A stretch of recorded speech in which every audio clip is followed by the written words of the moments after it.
ஐயா வணக்கம்.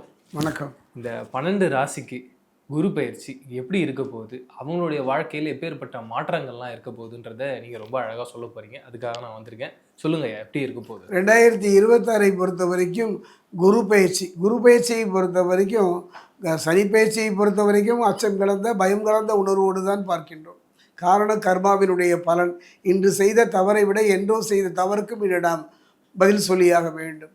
இந்த வருடத்துடைய இறுதியில் தான் ராகுகேது பயிற்சியை சந்திக்க போட்டுக்கிட்டோம். இடையில தானங்க இந்த ஒரு பயிற்சி. குரு பகவான் என்னுடைய அனுபவத்தில் குரு பார்க்க கோடி நன்மை என்பார்கள். மண்ணும் பொண்டாகும், பட்ட மரம் துளிர்க்கும், அளந்து கொண்டே போகலாம். குரு ஒரு மனிதனுடைய வாழ்க்கையில் கிராமத்தில் சொல்லுவாங்க, தாயோடு சுவை போச்சு, தந்தையோடு துணை போச்சு, மனைவியோடு மானம் போச்சு, குருவோடு எல்லாம் போனது என்பார்கள். இழந்ததை திரும்ப தரக்கூடிய ஒரு வல்லமை குரு தாங்க. நம்முடைய வாழ்க்கையில் குரு ஒருவனதே நம்மை பெற்றெடுக்காத தாய் தந்தை. அப்படிப்பட்ட அந்த குரு பகவானுடைய பயிற்சி வாக்கிய பிரகாரம் பார்த்தீங்கன்னா இந்த காலகட்டத்தில் மே மாதம் 26, திருக்கணித பிரகாரம் பார்த்தீங்கன்னா ஜூன் மாதம். குரு பெயர்ந்தால் என்ன, சனி பெயர்ந்தால் என்ன, அல்லது ராகு பெயர்ந்து தான் நகர்ந்தால் என்ன, நம் வாழ்வில் எதுவும் நகர்வதே இல்லையே என்று கவலைப்படுவதற்கெல்லாம் ஒன்று சொல்லிக்கொள்ள ஆசைப்படுகின்றேன். நவ கிரகங்களும் நம்ம உடம்புல தாங்க இருக்குது. தன்னம்பிக்கை, அந்த தன்னம்பிக்கை எந்த காலத்திலும் நீங்கள் இழந்து விடாதீர்கள். என்னுடைய அனுபவத்தில் ஒரு பழமொழி, ஒரு கவிஞன் சொல்கிறார், ரப்பர் மரத்துக்கு ரணங்கள் புதியதல்ல. ரப்பர் மரத்தில் கேரி கேரி கேரி தான் ரப்பர் வரும். ஆனாலும் அதை பற்றி அது கவலைப்படுவதில்லை. அது மாதிரி வெற்றியை நோக்கி நகருங்கள். இறையரலும் குருவரலும் துணை செய்யும். சுவாமி, ரிஷப ராசிக்கு இந்த குரு பயிற்சி எப்படி இருக்க போகுது? ரிஷபத்தை பொறுத்த வரைக்கும் 2026 குரு பயிற்சி எவ்வாறு இருக்கும் என்பதை விட குரு பகவானுடைய நிலையை நம்ம பார்க்கணும். திருக்கணித பிரகாரம் பார்த்தீங்கன்னா ஜூன் மாதம் 2, வாக்கிய பிரகாரம் பார்த்தீங்கன்னா மே மாதம் 26 குரு பகவான் பயிற்சி விட்டார். 2026 பொறுத்த வரைக்கும் 3 பயிற்சிகளை நாம் சந்திக்கின்றோம். சனி பகவான் கடந்து சென்று கொண்டிருக்கின்றார். கர்மாவின் பலனை நாம் அனுபவித்து கொண்டிருக்கின்றோம். அதே நேரம் பார்த்தீங்கன்னா இந்த காலகட்டத்தில் ஒரு அருமையான சந்தர்ப்பம் தான். காரணம், குரு பகவானை பொறுத்த வரைக்கும் அவர் மிதுனத்தில் இருந்து கடகம் வருகின்றார்.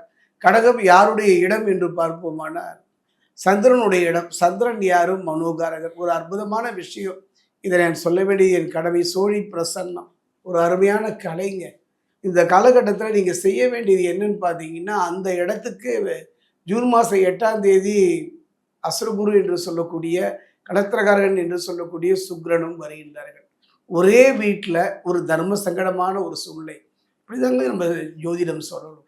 ஜாக்பாட் விழும், கோடி கோடியாக கொட்டும், அள்ளி விடும் என்றெல்லாம் சொல்வதை விட இருப்பதை தக்க வைத்துக் கொள்ளலாம். ஒரு நெருப்பு இருக்குன்னா தொட்டால் சுடும் என்கின்றோம். தொட்டுத்தான் பார்ப்பேன் என்பவர்களை பற்றியெல்லாம் கவலை இல்லை, அனுபவம் தானே. அந்த வகையில் 2024 கடகராசியை பொறுத்த வரைக்கும் ஒரு நல்ல மாற்றம், ஒரு நல்ல முன்னேற்றம்.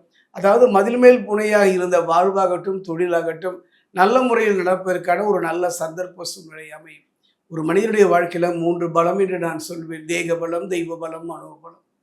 3 பலமும் குறைகின்ற ஒரு சந்தர்ப்பம். காரணம் என்னென்னா, அது வாங்கிய கடனை அடைக்க முடியாமல் போராடிய ஒரு நிலை.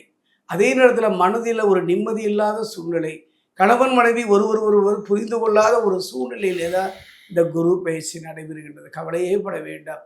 இல்லறமாகட்டும், தொழிலாகட்டும், வாழ்வாகட்டும் ஒரு நல்ல மாற்றத்தை நோக்கி நான் நடைகின்ற ஒரு காலகட்டம் தான். துன்பம் வரும் வேளையில் சிரிங்க என்று தான் சொல்வார்கள். அந்த வகையில் எத்தனையோ வேதனை, எத்தனையோ துன்பத்தை கடகராசி சந்தித்தாலும் கூட இது ஒரு அபூர்வமான ஒரு காலம் என்று தான் நான் சொல்வேன். தேவகுருவும் அசுரகுருவும் அதுவும் சந்திரனுடைய இடத்திலே இருப்பது சற்று கவனத்தை தான் சொல்கின்றது. ஆற்றுல போட்டாலும் அளந்து போடுக என்பார்கள். இந்த காலகட்டத்தில் இன்சூரன்ஸ் எல்லாம் நான் சொல்லணும். நான் ஒன்றும் இன்சூரன்ஸுக்கு ஏஜென்ட்டு கிடையாதுங்க. காரணம் என்னன்னு பார்த்தீங்கன்னா, வந்தபின் கண்கலங்குவதை விட வருவதற்கு முன் காத்து கொள்ள வேண்டும். உங்கள் குடும்பத்தில் எல்லோருமே அந்த காப்பீடு செய்து கொள்ளுங்கள். காரணம், மருத்துவம் சார்ந்த சில விஷயங்களை சந்திக்க வேண்டி இருப்பதனால எச்சரிக்கை செய்ய வேண்டிய கடமை தான். மழை வரப்போகுதே அப்படின்னு கவலைப்படுவதை விட, மழையில் நனைந்து செல்வதை விட மழை வருவதற்கு முன் குடை எடுத்து செல்வதும் தான் புத்திசாலி. எதிர்கால திட்டங்களை தீட்டுவதற்கு ஒரு அருமையான சந்தர்ப்பம். அதே நேரம் கவனமாக இருங்க, நிதானமாக இருங்க, பொறுமையாக இருங்க. ஒரு மனித பலத்தை பொறுத்த வரைக்கும் தெய்வ பலம்.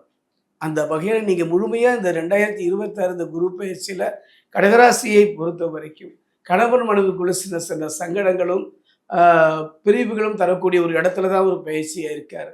அப்படி பார்க்கும்போது ரிஷபராசியை பொறுத்த வரைக்கும் கவலைப்பட வேண்டாம். கணவன் மனைவிக்குள்ள ஒரு அன்பு, பிள்ளைக்குள்ள ஒரு பாசம், நல்ல தொழில் முற்றமும் இந்த காலகட்டத்தில் அமையும். எப்படின்னு சொன்னா, நல்ல தசாபுக்தி, இறையருளும் குருவருளும் அமையுமானால் நல்ல மாற்றம் ஏற்படும். ஒரு முறை திருத்தணி அருகே இருக்கக்கூடிய பாதசனீஸ்வரர் ஆலயம், அந்த ஆலயம் சேர்ந்து சனி பகவானை மனமுருக பிரார்த்தனை பண்ணுங்க. அங்கேயே பிரகஸ்பதிக்கான ஒரு ஆலயமும் உண்டு. குருவை வழிபடுவது நல்ல மாற்றம், நல்ல முன்னேற்றம் தரும். என்னுடைய அனுபவத்தில் பரிகாரம் என்பதே சோடி பிரசனத்தில் கிடையாது. ஆறுதலுக்காகத்தான் இத்தனை பரிகாரங்கள் சொல்கின்றேன். ஆனாலும் இந்த குரு பெயர்ச்சியில் ஒரு எளிய பரிகாரம் சொல்கின்றேன். காரணம், அவர் கடகத்துக்கு வரார். கடகன் யாருடைய இடம்? சந்திரனுடைய இடம், மனோகாரன் இடம். ஆக இந்த வருடம் முழுவதும் வருகின்ற பௌர்ணமி. பௌர்ணமி ஒரு நாள் மட்டுமே கொஞ்சம் உபவாசம் இருங்கள். முடிந்தவரை உணவை குறைத்து வீடு வாசல்லாம் கூட்டி பெருகி அந்த நேரத்தில் பார்த்தீங்கன்னா பௌர்ணமி வருகின்ற இரவு நேரம் காத்திருந்து அந்த பௌர்ணமிக்கு ஒரு தீபார்த்தனை காமிக்கும். அதுதான் வீட்டு வாசலில் பௌர்ணமி. நிலவு ஒரு மனிதனுடைய வாழ்க்கையில் மனோஸ் தான் காரணம். அந்த மனசு அவள் வீட்டிலேருந்தே செய்யக்கூடிய எளிய பரிகாரம் சந்திரனுடைய வழிபாடு. அதாவது ஆதிசக்தியாம் பராசக்தி, அவளும் சிரசில் மூன்றாம் பிறையை சூடியிருக்கின்றார். சிவபெருமானும் சூடியிருக்கின்றார்.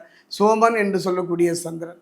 சந்திரனை பொறுத்த வரைக்கும் இருக்கின்ற இடம்னா இரவு நேரம் தான். இரவு நேரம் பௌர்ணமி, ஒவ்வொரு பௌர்ணமியும் வீட்டில் இருந்துக்கிட்டே சந்திரனை வழிபாடு செய்வது நல்ல பலனை தரும். என்னுடைய அனுபவத்தில் பரிகாரம் என்பதே சோடி பிரசனத்தில் கிடையாது. ஆறுதலுக்காகத்தான் இத்தனை பரிகாரங்கள் சொல்கின்றேன். ஆனாலும் இந்த குரு பெயர்ச்சியில் ஒரு எளிய பரிகாரம் சொல்கின்றேன். காரணம், அவர் கடகத்துக்கு வரார். கடகன் யாருடைய இடம்? சந்திரனுடைய இடம், மனோகாரன் இடம். ஆக இந்த வருடம் முழுவதும் வருகின்ற பௌர்ணமி. பௌர்ணமி ஒரு நாள் மட்டுமே கொஞ்சம் உபவாசம் இருங்கள். முடிந்தவரை உணவை குறைத்து வீடு வாசல்லாம் கூட்டி பெருகி அந்த நேரத்தில் பார்த்தீங்கன்னா பௌர்ணமி வருகின்ற இரவு நேரம் காத்திருந்து அந்த பௌர்ணமிக்கு ஒரு தீபார்த்தனை காமிக்கும். அதுதான் வீட்டு வாசலில் பௌர்ணமி. நிலவு ஒரு மனிதனுடைய வாழ்க்கையில் மனோஸ் தான் காரணம். அந்த மனசு அவள் வீட்டிலேருந்தே செய்யக்கூடிய எளிய பரிகாரம் சந்திரனுடைய வழிபாடு. அதாவது ஆதிசக்தியாம் பராசக்தி, அவளும் சிரசில் மூன்றாம் பிறையை சூடியிருக்கின்றார். சிவபெருமானும் சூடியிருக்கின்றார். சோமன் என்று சொல்லக்கூடிய சந்திரன். சந்திரனை பொறுத்த வரைக்கும் இருக்கின்ற இடம்னா இரவு நேரம் தான். இரவு நேரம் பௌர்ணமி, ஒவ்வொரு பௌர்ணமியும் வீட்டில் இருந்துக்கிட்டே சந்திரனை வழிபாடு செய்வது நல்ல பலனை தரும். இந்த வரை உணவை குறைத்து வீடு வாசல்லாம் கூட்டி பெருகி அந்த நேரத்தில் பார்த்தீங்கன்னா பௌர்ணமி வருகின்ற இரவு நேரம் காத்திருந்து அந்த பௌர்ணமிக்கு ஒரு தீபார்த்தனை காமிக்கும். அதுதான் வீட்டு வாசலில் பௌர்ணமி. நிலவு ஒரு மனிதனுடைய வாழ்க்கையில் மனோஸ் தான் காரணம். அந்த மனசு அவள் வீட்டிலேருந்தே செய்யக்கூடிய எளிய பரிகாரம் சந்திரனுடைய வழிபாடு. அதாவது ஆதிசக்தியாம் பராசக்தி, அவளும் சிரசில் மூன்றாம் பிறையை சூடியிருக்கின்றார். சிவபெருமானும் சூடியிருக்கின்றார். சோமன் என்று சொல்லக்கூடிய சந்திரன். சந்திரனை பொறுத்த வரைக்கும் இருக்கின்ற இடம்னா இரவு நேரம் தான். இரவு நேரம் பௌர்ணமி, ஒவ்வொரு பௌர்ணமியும் வீட்டில் இருந்துக்கிட்டே சந்திரனை வழிபாடு செய்வது நல்ல பலனை தரும்.